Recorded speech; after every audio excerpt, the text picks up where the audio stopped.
mga kabunyog, actually, kadi-discuss ko lang ng topic na to kanina. Sabi ko, kasi may mga nagtatanong sa akin, attorney, nagpetisyon daw si Sara Duterte para mabigyan ng TRO, temporary restraining order. Ano kaya attorney? I-grant kaya ng ano 'yon? I-grant kaya ng Korte Suprema? Ako sabi ko, 'di ba? Sa mga regular na sumusubaybay sa akin, sabi ko hindi. Matibay ang paniniwala ko, hindi yan pagbibigyan. Yang TRO, temporary restraining order, hindi yan. Kasi sabi ko, kung napapanood nyo ako sa talakayan ko, ah, wala akong pagdududa na hindi pagbibigyan ang TRO.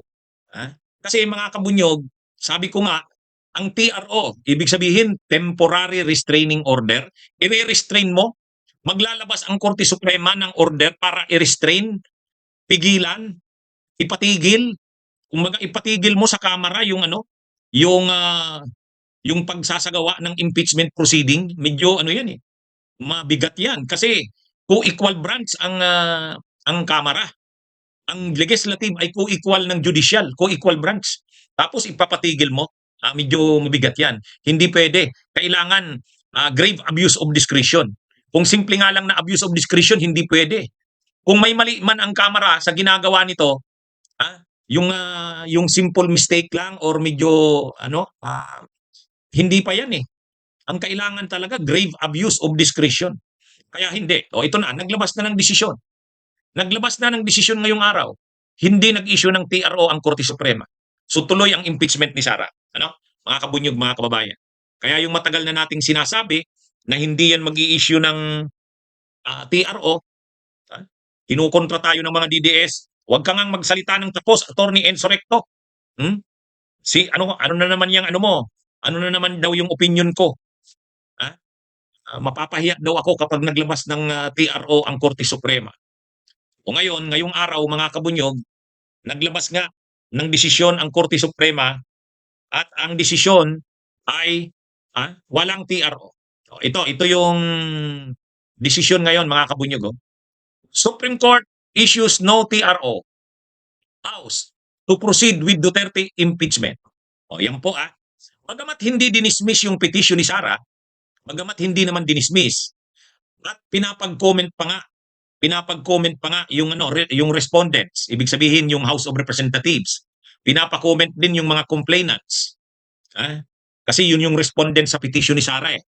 Yung petition ni Sara, ang mga respondents doon ay ang House of Representatives, parang ang Senate yata kasama pa sa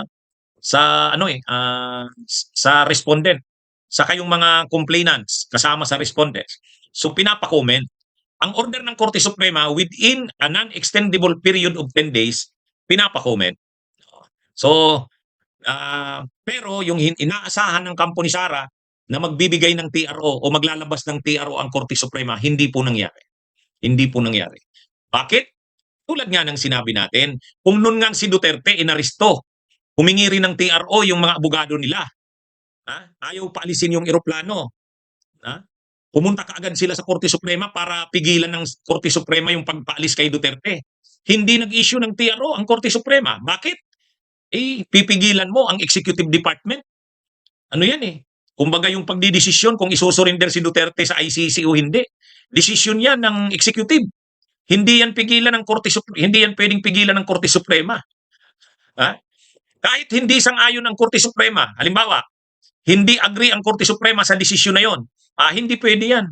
Kasi yan eh, kumbaga, desisyon yan ng executive. So wala, hindi naglabas ng TRO ang Korte Suprema doon.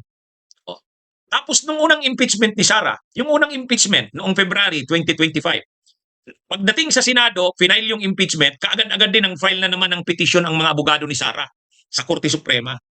Naghiling din sila ng TRO. Hindi rin nagbigay ng TRO ang Korte Suprema. Kaya na ito mga kabunyog, mga kababayan. Kumbaga, inaasahan na natin yan na hindi magbibigay ng TRO ang Korte Suprema.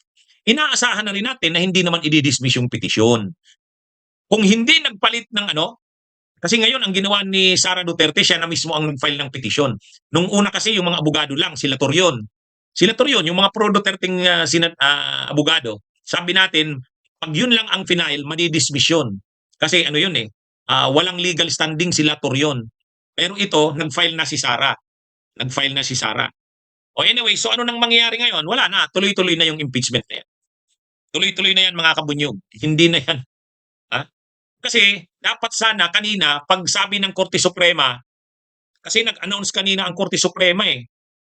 At ang announcement kanina ng Korte Suprema ay kinonsolidate na yung dalawang petitions. Ibig sabihin yung petition ni Torion saka yung petition ni Sara, pinagsama na lang yun kasi iisa lang naman ang issue doon. Pangalawa, inorderan ng Korte Suprema ang mga respondents na mag-file ng comments within a non-extendable period of 10 days. Pero yung inaasahan na magsasabi ang Korte Suprema na may TRO, wala. Hindi pinagbigyan yung TRO. So dahil walang TRO, tuloy lang ang tuloy lang ang ang proceedings ng Justice Committee, ha, mga kabunyog. So, salamat naman sa Korte Suprema at ano, hindi nila hindi nila pinagbigyan ang hiling ng kampo ni Sara na mag-issue ng TRO. Ang gusto talaga kasi ng kampo ni Sara, wag matuloy ang hearing sa April 14. Kasi yung April 14, mahuhubaran si Sara doon. Ha? Bakit mahuhubaran? Eh, ano doon, sinugpi na si Rimulya, sinugpi na si Madriaga, sinugpi na yung sinugpi na yung SEC, yung Securities and Exchange Commission, sinugpi na yung COA. Oh. So maraming mga mag-a-appear sa hearing sa April 14. Yan yung unang araw ng hearing. Bagamat hindi pa yan trial, pero ipipresent na diyan yung mga ebidensya laban kay Sara, saka yung mga testigo laban kay Sara. Kaya ito mga kabunyog. Hindi man lang ako nagduda na hindi mag-i-issue ng TRO ang Korte Suprema. Di ba? Na niyo yung mga talakayan ko, sabi ko, huwag kayong mag-alala, hindi yan. Kasi mahirap sa part ng Korte Suprema. Sisirain ng Korte Suprema yung yung natin, democratic processes. Kasi ang nakalagay sa konstitusyon natin, kung may gusto tayong itanggalin na opisyal ng gobyerno, matataas na opisyal, presidente, vice presidente, justices ng Korte Suprema, commissioners ng ng COMELEC, ombudsman, kung gusto mo silang tanggalin, impeachment 'yan. Kung mayroong matibay na grounds para tanggalin. So, dahil impeachment 'yan, karapatan ng taong bayan na mag-initiate ng pagpapatanggal diyan. So bakit pipigilan ng Korte Suprema? Anong basis? Grave abuse of discretion. Ano naman ang grave abuse of discretion? Wala naman tayong nakikitang grave abuse of discretion sa Kamara eh. Actually, yung sabi pa nga ng defense, ang sabi ng defense team, kaya daw sila nagpetisyon sa Korte Suprema para daw magkaroon ng linaw, clarity. Sabi ko nga sa comment ko kanina, hindi ka pwedeng magpetisyon sa Korte Suprema na ang purpose lang o ang sadya mo lang ay clarity. Kasi hindi naman pwedeng ang paglapit mo sa Korte Suprema ay para humingi ng kalinawan. Kailangan may actual case or controversy. Ito yung official statement ng defense team ni Sara. We confirm that a petition for certiorari and prohibition has been filed before the Supreme Court in relation to the ongoing proceedings before the House Committee on Justice. The step was taken to seek clarity on fundamental constitutional questions which in our view warrant the court's immediate attention. Kita nyo? Ibig sabihin, inamin mismo ng defense team ni Sara, the step was taken to seek clarity. So, para lang humingi ng linaw sa Korte Suprema, hindi nga pwede yon. Kasi, ang Korte Suprema, hindi naman yan lapitan parang legal opinion. Parang humihingi ka lang ng advice ng Korte Suprema. Hindi advisory opinion. Alam naman yan na dapat ng mga abogado. Ewan ko ba dito sa defense team ni Sara? Akala ko ba magagaling na lawyers yun? Bakit naman sila nag-file ng petition na ang purpose mo lang pala ay to seek clarity? Hindi pwede yung to seek clarity kasi ang Korte Suprema ay nag-i-entertain lang ng actual case or controversy. Ibig sabihin, actual case. Kung hihingi ka lang ng clarification sa Korte Suprema, hindi yon. Hindi pwedeng humingi ng clarificatory sa Supreme Court. Hindi rin pwedeng humingi ng legal opinion sa Supreme Court. Ang daming trabaho ng Supreme Court, mabibigat. Tapos hihingan mo lang ng opinion. Hihingan mo lang ng clarificatory, Hindi pwede. Kaya ewan ko nga, bakit ganun yung bakit inamin mismo ng defense team ni Sara na nag-file daw sila para humingi ng clarity. Di ano yun? Bawal yun. Kasi dapat actual case or controversy. Diniscuss ko yan. Anyway, salamat na lang at ang Korte Suprema ay hindi nag-grant ng TRO. Kasi kung nag-grant ng TRO, magkakaroon tayo ng constitutional crisis eh. Bakit magkakaroon tayo ng constitutional crisis? Imaginein mo, Sinusulong yung impeachment, accountability of public officers yun. Tapos ipapatigil ng Korte Suprema. Medyo mabigat yun. Kaya anyway, at least ang maganda, hindi naman hindi naman inano ng Korte Suprema, hindi grinant yung TRO. Ngayon, naglabas ng statement ang House of Representatives. Si ang speaker mismo, ng Kamara, si Speaker Budji D, ay naglabas ng statement. Ang statement na ito ay sabi ni maganda yung statement ni Speaker Budji D. Basahin natin Sabi dito sa statement ng Kamara, mga kabunyog, House respects SC, notes no TRO as impeachment proceedings continue. Ayan. The House of Representatives welcomes the Supreme Court's non-issuance of a temporary restraining order. We have the highest respect for the court and the processes, and we differ to its authority on matters properly brought before it. In the absence of any legal restraint, the House of Representatives will continue to discharge its constitutional mandate. The House Committee on Justice will proceed in accordance with the Constitution and the rules through a fair, orderly, and evidence-based process where all parties are given the opportunity to be heard. This reflects the proper balance among institutions, with each branch performing its role within the bounds of the Constitution. The proceedings are part of the constitutional process of accountability, guided by facts, evidence, and the rule of law. O yan ang ganda ng statement ng ang ganda ng statement ng House of Representatives. Galing ito kay Speaker Budji. So ang sinasabi ng Kamara, nire-respeto at natutuwa ang Kamara sa naging desisyon ng Korte Suprema. Ano ang ikinatuwa ng Kamara, ng House of Representatives, na hindi naglabas ng TRO? Sabi ko nga, kasi kung naglabas ng TRO, medyo mabigat yan. Kasi pipigilan mo yung Kamara sa impeachment proceeding na ginagawa nito. Kung equal branch mo, pipigilan mo, medyo mabigat. So, salamat naman at hindi ginawa yan ng Korte Suprema. Kaya sabi ng Kamara, natutuwa sila at nire-respeto nila ang mga desisyon ng Korte Suprema. Actually, mga kabunyog, naglabas na rin ng statement ng reaksyon sila Congressman Terry Ridon, sila Congresswoman Beatrix Luistro, naglabas na sila ng mga statements at reactions. Ang sabi nila, sabi ni Congressman Terry Ridon, ayan tuloy-tuloy na. Tuloy-tuloy na ang April 14. Walang TRO. Ayan. Tapos ang mga reactions ng mga netizens, ayan bloodbath na.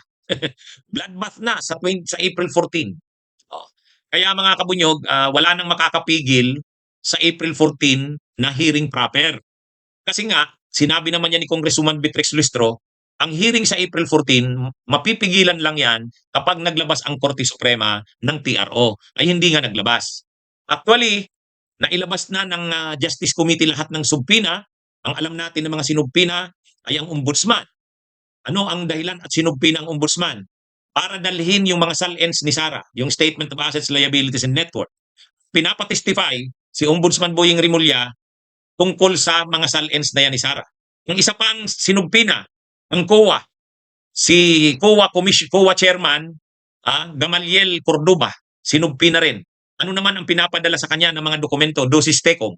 Yung mga confidential funds records, notice of disallowances, memorandum, yung mga audit memorandum, pinapadala. Yung mga records tungkol kay Mary Grace Piatos, pinapadala rin sa COA. At pinapatestify din ang chairman ng COA tungkol doon. Ayan. Sino pa ang sinubpina? Actually, sinubpina rin ang SEC. Alam niyo mga kabunyog, sinubpina yung SEC, Securities and Exchange Commission. Ano naman ang pinapadala? May listahan ng mga korporasyon, mga negosyo yata yun ni Sara Duterte at saka ng kanyang asawang si Mans Carpio. Marami pala silang negosyo. So yung mga negosyo nila Sara, mga corporations na associated kay Mans Carpio at kay Sara, yung mga records noon, general information sheets, pinapadala rin sa SEC. Kaya sinubpina yung chairman ng SEC para umaten. Kung isa pang sinubpina, yung PSA, Philippine Statistics Authority, tungkol naman doon kay Mary Grace Piatos, yung kay Oishi, para patunayan na wala ngang mga walang records ng mga pangalan sa PSA, yung mga pangalan na yon, yung Mary Grace Piatos. O kaya handang-handa na ang mga sinugpi na, mga kabunyog. Ang Ombudsman, ang COA, ang SEC, ang Philippine Statistics Authority, yon lahat sinugpi na yon. Pati si Madriaga, sinugpi na. So lahat ng sumpi na ilabas na at ano yon? Kasi sumpi na yon, ibig sabihin order yon. Hindi sila pwedeng hindi mag-comply doon. So actually, lahat naman ng pinadala ng sumpi na nag-confirm na magpo-cooperate sila. Si Madriaga din, nag-confirm na rin na a-attend. Kaya yung sila Trillanes hindi pa sa April 14. Sa susunod na yan. Yung NBI, hindi pa yan ngayong April 14. Hindi pa yan. Ang issue pa lang dito sa April 14 yung confidential funds. No, yung confidential funds, yung unexplained wealth, no? Unexplained wealth. Ngayon yan pag-uusapan sa April 14. O, kaya ready na, no, mga kabunyog, mga kababayan. Natutuwa naman ang mga kongresista dahil sa desisyon ng Korte Suprema. At least hindi magkakaroon ng constitutional crisis. So, ang isa pa, mga kabunyog, na magandang desisyon, kalalabas din lang ngayong araw, ewan ko kung nabalitaan nyo na, napahiya si Harry Roque. Bakit napahiya si Harry Roque? Sabi ni Harry Roque, hindi nyo pwedeng pa-attend din si Madriaga kasi ang may jurisdiction kay Madriaga ay ang korte. Sus naman si Harry Roque. Natural, alam naman natin na ang may jurisdiction kay Madriaga ay ang korte. Pero sumulat naman ang Kamara sa korte. Siyempre, out of respect, alam nga namang hindi mo irerespeto ang korte. So, sumulat si Congresswoman Beatrix Listro sa korte na may hawak ng kaso ni Madriaga. Nagpaalam sa korte na payagan si Madriaga na lumabas. O ngayon, mga kabunyog, ang magandang balita, greenan. Pinagbigyan ng korte, yan o. Court orders Madriaga to attend Sara impeachment hearing at House. O yan. Ganda, no? Maganda. So napahiya ngayon si Harry Roque. Kasi sa akala mo, ang sinasabi ni Harry Roque, sinasabi nyo na mag-a-appear si Madriaga, hindi kayo ang makakapag-decide niyan, korte ang magdi-decide niyan. Siyempre, alam naman yan ng mga abogado. Abogada naman si Congresswoman Beatrix Listro. Abogado naman si Congressman Chil Jokno, Congresswoman Leila de Lima. O, siyempre, nagpadala ng sulat sa korte. Grinant naman ng korte. Kasi wala nang problema. A-attend na si Madriaga. Mula 8 a.m. to 5 p.m. ang binigay sa kanya. So, court orders Madriaga to attend Sara impeachment hearing at House. O yan Kaya, ano na yan, yung pagpipilit nilang mapigilan na wag mag-attend si Madriaga, hindi nangyari. Pinayagan ng korte.